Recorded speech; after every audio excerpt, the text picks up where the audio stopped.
বন্ধুরা আজকে আমরা আবার আরেকটি নতুন রেসিপি নিয়ে চলে এসেছি। আজকে আমি আপনাদের চিংড়ি মাছের একটা রেসিপি দেখো, চিংড়ি মাছ আর আলু ফুলকপি দিয়ে একটা রেসিপি করে দেখাবো।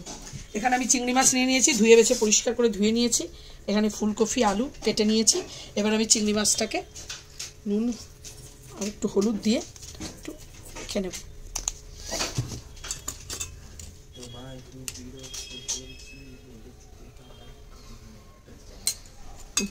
চিংড়ি মাছটাকে একটু মেখে নেব। গরম হয়ে গেছে, এবার পরিমাণ মতো তেল দেবো, সর্ষের তেল দেবো।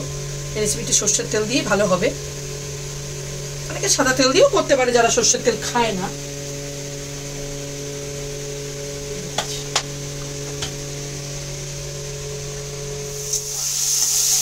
এবার চিংড়ি মাছগুলোকে লাল লাল করে ভেজে নেব।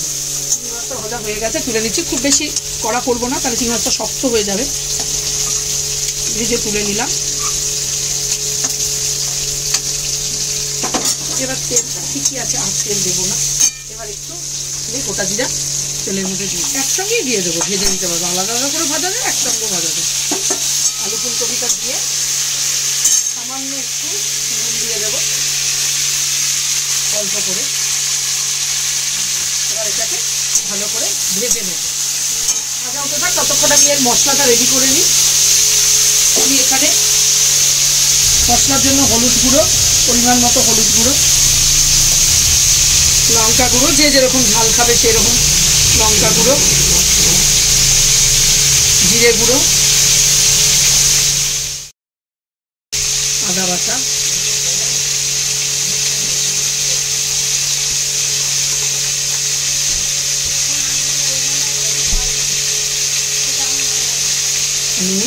নুনও অল্প পরিমাণ দেবো, দেখে আবার দেওয়া যাবে। আর চিনি, নুন চিনি না দিলে কোনো জিনিসেরই ভালো স্বাদ হয় না, তাই নুন চিনি দিতে হবে।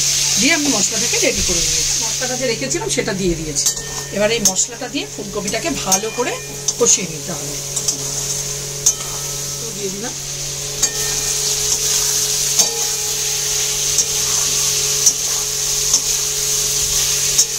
চিংড়ি মাছগুলো দিয়ে দেবো।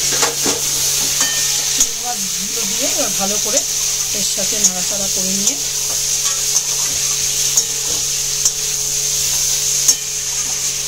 আমি পরিমাণ মতো জল দিয়ে দেবো। এই রেসিপিটাতে খুব একটা জলের প্রয়োজন নেই, একটু মাখা মাখা রেসিপি হবে। যারা বেশি ঝোলের পছন্দ করেন তারা বেশি ঝোল দিতে পারেন। আমি খুব একটা দেবো না, কারণ আমি এটা একটু মাখা মাখা করব। ফুলকপি দিয়ে চিংড়ি মাছ একদম রেডি। আপনারা রেসিপিটি পছন্দ হলে আপনারাও অবশ্যই বানিয়ে এটা খাবেন বাড়িতে। আশা করছি ভালো লাগবে। আমাদের ভিডিওটি ভালো লাগলে লাইক, কমেন্ট, সাবস্ক্রাইব অবশ্যই করবেন।